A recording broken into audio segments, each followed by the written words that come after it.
Hey, what's up guys? Today we're going to be doing a video where we're going over a replay, but not just any replay. We're going to be going over a replay of ViolentPanda playing some ranked, and I have him here with me to go over the replay with us and give us a little bit more insight on his thought process. Why don't you tell him who you are, Panda, and what you do? Hello, I'm ViolentPanda, the best player of Dignitas and the carry of Coach Virge. Yeah, that's me.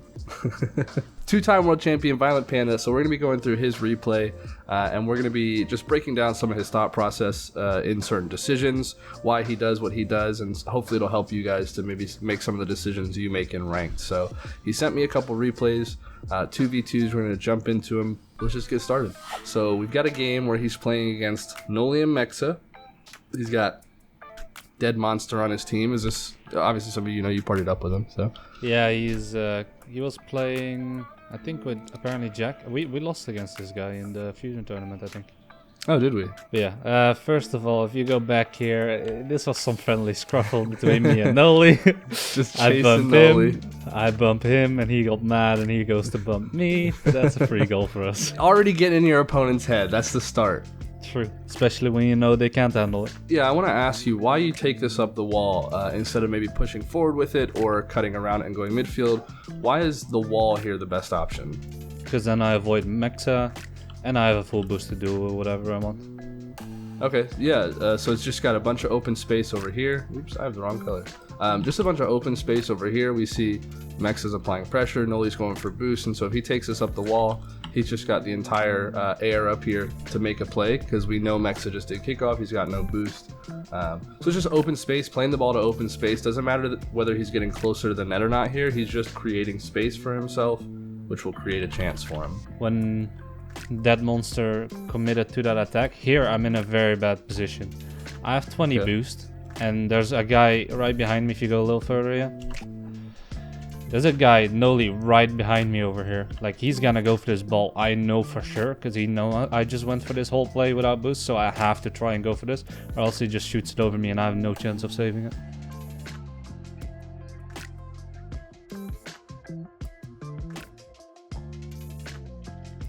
So let me ask you, how do you, in these moments, how do you make the decision whether to flick this ball or to low 50 it if you think, you know, if he's going to challenge you here? How do you decide if he's going to challenge you or if he's faking you? What really gives it away in this moment? In this moment, I mean, he could do either of the two, fake or challenge, but at this point, I know my teammates on the right side waiting here, because Dead Monster was there earlier with a full tank of boost. So, you know, if my teammate is a good player and I know Dead Monster is, he's gonna just wait on my side or, you know, cover my behind or something like that. So he's not gonna be just chilling all the way back. So I know I can flick this and Dead Monster will follow it up. Okay, so yeah, so whether Noli challenges or fakes you, getting that pass over to Dead Monster progresses the play, and you guys get upfield while holding possession. So it's kind of a flick here that beats both of those options with Noli. Yep. And I know I don't just give the ball away because that monster's there. And here I see Mexa just went for the challenge, and it would have been open if that monster scored that. But yeah, going for the bump there, and Noli literally gives that monster an open net. That monster probably didn't see it in time, missed the shot, but that's unfortunate. He must have just not been ready for it. Here some people might think, go for the bump, because he's the only guy in defense. But how close that monster is to Noli here, it's quite risky in my opinion. Because Noli could go for the 50 quite early and then could go over both of us. Also, why do you come in here close to Dead Monster instead of maybe going out here into space? Because that monster doesn't have any speed on the ball yet, so I want to get as close to him as possible, or not as close, but like closer to him, so he gets an easier pass to me if possible and threaten Noli a bit more. And it's also 2s, in 3s you probably would have made a different decision, and 2s you also want to, you know, only be ready for pass, you also want to cover all the angles if in case something goes not your way. Here I just want to close the distance, and you know, like I do there, it's kind of a fake challenge. If Noli went low, I could have had a 50, but because Noli hits it high, I can just go back and let that monster deal with it, and then I back up that monster again. And right when you spawn, you see you grab the boost and you close the distance so that they don't have that free space to dribble. So it's really important that you always have somebody applying pressure. You don't want to give your opponents a ton of free space like that, because if you run into an opponent who's good, they're going to use that space to set up a really threatening shot. So we see Panda here closes the distance quickly. He knows his teammate's going to spawn behind him, so he tries to force them into doing something here. And then like you said, you fake off, and it forces Noli to go high with it, so you fake off, and now your teammate behind you has a much easier ball to deal with, and you're rotating behind him in case he isn't able to make a save.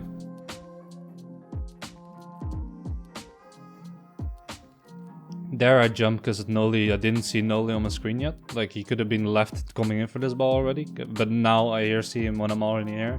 So I take it slow in the air, and I know he's on the floor, so I can take it slow for a 50 or something like that. Okay. Why don't you jump here? I know a lot of people are going to want to jump here and think, okay, let me get this ball off Mexa. I don't want to give him a chance here. It's not that threatening here, is it? Do you not really see any opportunity for him to shoot or maybe pass to a teammate or something? Because jumping here is going to put you out of position, but I want to know why. Because he could have another touch. If Mexa has enough boost, he could get to this ball way before me. I am 100% beat if I go for this and Mexa has boost, so I don't want to risk that. And if I'm stuck up in the air, that monster will be alone in defense for like 20 seconds or something. It's exaggerated, but like he will be alone in defense at dealing with two guys against him for a long time. It's too risky to go for. And right here as well, because that monster is on a free ball here, free dribble, I don't want to go all the way back for boost, because that gives me so much time. If that monster loses the ball here in the midfield, that gives me so much distance to cover to try and win, block anything coming from them or something like that. So I want to keep close, grab some pads, and back that monster up, just in case something goes wrong with him. And that monster gets a really good touch there, which gives me a free goal, because Noli wasn't expecting it. So this is important, I think. This is an important moment that you don't challenge this. Why is it that you don't dive in here and challenge? Because we're by our opponent's net. We've got a lot of boost. We've got a lot of pressure. We could jump in here and maybe create something on offense.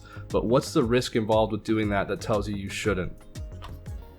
Like I was gonna say, some people would just dive in for this because they think they have Noli beat. But in my head, this risk and reward is way more risky than rewarding. That monster is stuck on their backboard. You're the only one in defense. You have to, you're the only one blocking the goal from Noli right now. So you have to kind of fake it off here because that gives you another challenge. If this is in my head too risky to go for, because that monster's still on the backboard. So that's why I fake it off. Mexa goes for the bump. Here, I would have liked that monster to touch this, to just pop up in the air to block it. But I don't know what that monster was seeing or thinking here, but it was obvious that Mexa was going for the bump, so I couldn't go in and challenge this. So that monster probably should have went up to block this, but yeah, that was his mistake. I'm pretty sure he said sorry in the game as well, and he could have saved this. Like here, he should have challenged this, double jump into Noli here. And so I actually just want to talk about that real quick. So would you have, now knowing he's not going to touch it, would you have ever done anything different? Or is this something that you have to just accept that, okay, my teammates, it was my teammate's mistake here. I can't do anything about it. I'm going to play that situation the same way next time because I know I played it right? Or is there something that you wish you would have changed? Right here, if I go in, if you pause, now Mexa turns away, right? But if I would have turned in way earlier here, I would have been demoed 100%. Mexa would have had me demoed 100% of the time. Or at least it's even 80%. If it's 80%, it's way too risky for me to try. And knowing that monster's under this ball right here, he has a way higher chance than me blocking it and stuff like that. So I accept that monster can block this and ignore the ball myself. So that's important to understand when you're trying to get better at the game, when you're playing this game and you're putting in time and your teammate makes a mistake, even though you played the situation correctly, if you get scored on, you can't tell yourself, oh, I can't trust my teammate next time, I should change how I play. That's not the right decision a lot of times because you end up letting your teammates' mistakes become your mistakes, and it's a bad habit that you would build. It's important to keep playing the situation how you think you should, and trusting that your teammates do what they need to do. And if they don't, it's not anything you can control. You can't ever control if your teammate gets better. You can always control if you get better. So as long as you just focus on doing the right thing yourself, then these situations are going to go your way more often. I want to talk about this path you take to that back post. A lot of players here like to go for the ball on their way back and try to help their teammate out. It's important that you don't, and the path you take is really beneficial to you in defense, but why do you take the path you take? If I had more boost now, I would have probably tried to look for Noli. Try to, demolish their last guy, so Dead Monster, if he wins the 50, he has a free ball afterwards, because Noli won't be able to follow it up over here then. But now, since I have 0 boost, it's way too risky to cut in for Noli. Because if I miss him, then I'm way out of rotation. I will have to, it's over-exaggerated, but I will have to, go out of my way to rotate back. Instead, I just rotate on those pads to the last post to back up that monster. And now we see he's able to stay with the play, support midfield, and he has 45 boost. You can get to the ceiling pretty much with 40 boost. So with 45 boost, he's in a really good position to support his teammate and do something here to follow up on the play that Dead Monster tries to create, or get possession of the ball back if Noli is able to challenge it off of him. It's also very important what I did there, in my opinion. Yes, so why do you throw that ball up? Instead of control on this, see how close Maxa is right now? And Noli is still up in the air from this 50 over here, with that monster that put the ball in front of me. Instead of dribbling and risking the 50-50 here, because that monster is still up in the air on their side, I just decide to throw way over Maxa. Way over Maxa. So, because I know nobody's over here that can challenge that ball, Maxa is the only one that has to go for this, and he will have to make a very awkward angle on this aerial to succeed to get this to the side. And then on this side, I will be able to follow it up if he hits it to the side. And on that side, that monster will be ready over here to follow it up on that side. So it's not always about scoring, it's not always about putting a shot on target. Sometimes it's about just creating awkwardness on the defense, because you're not thinking about this play, you're thinking about the play after, and the play after that, the next step. You always want to think ahead. So what's going to happen after Mexa goes up for this ball? I'm in a position to cover it because I know it's going to be awkward for him. So sometimes it's just about creating a difficult situation for the opponents to handle on defense, because then you can recover from that situation much better than they can, and it creates an opportunity. And because of that high ball, I instantly rush to his boost, because I know he's gonna hit it to me on that corner, or to him, or to my teammate on the other corner. And going for their boost over here, and Mexa just used a lot of boost to go for that ball. I know he's gonna have barely any boost, so taking away this boost will secure Mexa won't have boost for a while unless he takes some pads, and it allows me to go for this ball afterwards. After going for the boost. That was a bad pass, but I tried to fake the shot and then pass it middle to that monster, but it just went high. Interesting. Instead of like side flipping, I tried to side flip, like pretending to shoot, but then try to chip it here middle to have that monster an easy shot. And especially in the higher ranks, a defender like Noli or any pro, he's gonna save a lot of shots anywhere, in this area of or it has to be like a perfect shot on the right post that he won't be able to save or something like that. But most of the shots that I put on net there, Noli will be able to save on this caliber level. Especially with it being Panda, we know that he's not good enough to place it like he wants to, so he's probably going to get saved here. I'm the best shooter in the world. I know I can beat Noli to this ball, because I'm close to the ball's coming to me on the midfield there. And Noli is scared of this, so that's why he doesn't jump in the end. But if I went for this ball and Noli went for it as well, I would have beaten him, and then it would have, would have been not risky for me, because I have full tank, I can recover again, that monster's on his way back, it's all fine.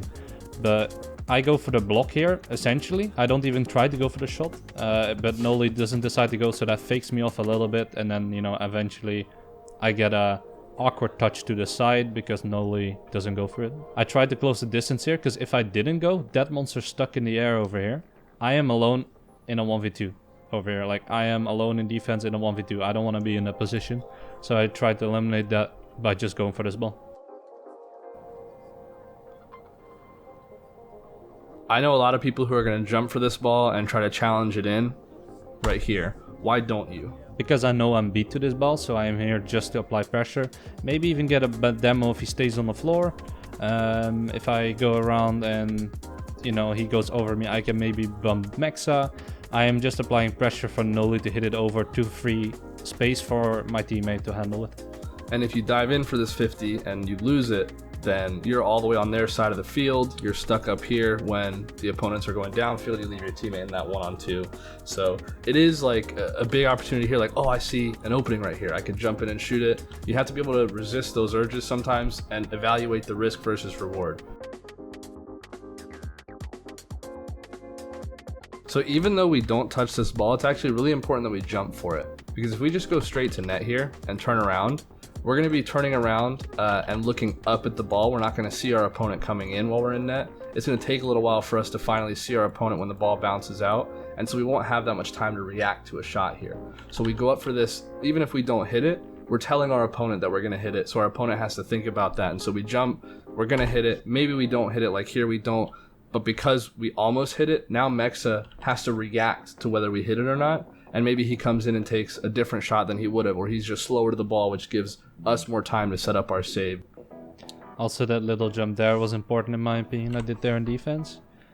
Because I know Noli is on my left here. He's gonna try to come in for a challenge or fake or something.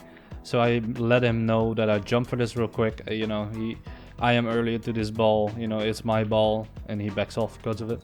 Essentially asserting your dominance, asserting your dominance here. You're the alpha. You're telling him, hey, look. The alpha male. Noli is the beta male. That's why I tell him to back off. And then immediately into this dribble, we see him cut it right. That forces Noli to turn infield, and Panda recognizes that. And anytime somebody is turning to challenge you, the highest percentage chance to beat them on that challenge is usually going to be taking the ball behind them, because they're going to have to make their turn much sharper. They're going to have to react, and it's going to be a lot harder. Anytime you take the ball behind somebody, it's really difficult for them to deal with it. So he very well could have kept going out into space here, but that gives Noli a good angle to keep him from taking a shot. So by cutting it infield here, he brings Noli out of position and now has a much better angle on possibly shooting on the last defender.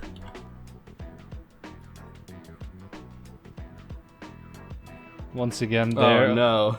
Yeah, if you go back, that monster is trying to respect me, I think. He thinks, you know, I'm going to go for this, but, you know, gladly I would have had that monster come in for the shot here, because maybe he recognizes I have 0 boost. If we were in comms, I would have told that monster to go for it, you know? But because of that, I have to take my time. I know Noli's going to come in for the challenge, so I know I can't score it in the net, because he's going to have every angle covered. I quickly want to stop you here. This is just something that he uses the understanding of Noli's perspective here to make his decision. So he puts himself in Noli's shoes right here. If you're Noli, what do you think you have to do here? Well, it looks like Panda can curl this in. We see a boost trail. It looks like Panda can curl this in and take a shot here before we get to it. And so he commits really hard to covering that angle. And that's what allows him to outplay him in the fake here, is because he understands that perspective of that position. And that's a forfeit. And they forfeit. That's how you get your beta opponents like Noli to forfeit. You just fake them. That's all you got to do. And he's out of here. So that was a replay from ViolentPanda's perspective, kind of getting some insight on the way that he thinks and the way he plays the game. Hopefully that gives you guys a better understanding of how you should handle certain situations or make certain decisions. But huge shout out to ViolentPanda for doing this with me. A lot of you guys requested this series come back. I did one with Kronovi back in the day, but I didn't have him with me this time. We were fortunate enough to have Panda with us and giving his perspective on things directly. So Panda, huge thank you for doing this for this video with me. You guys definitely check out his videos. He does YouTube. He streams on Twitch. I'll have links to his social medias in the description below. Definitely go check him out. You're probably going to see more content like this from him in the future. So if you enjoyed this content on this channel, though, go ahead, hit that subscribe button. Like this video to let me know you liked it, or comment below, let me know why you didn't like it. Thank you guys so much for the support, and as always, thanks for watching. Later.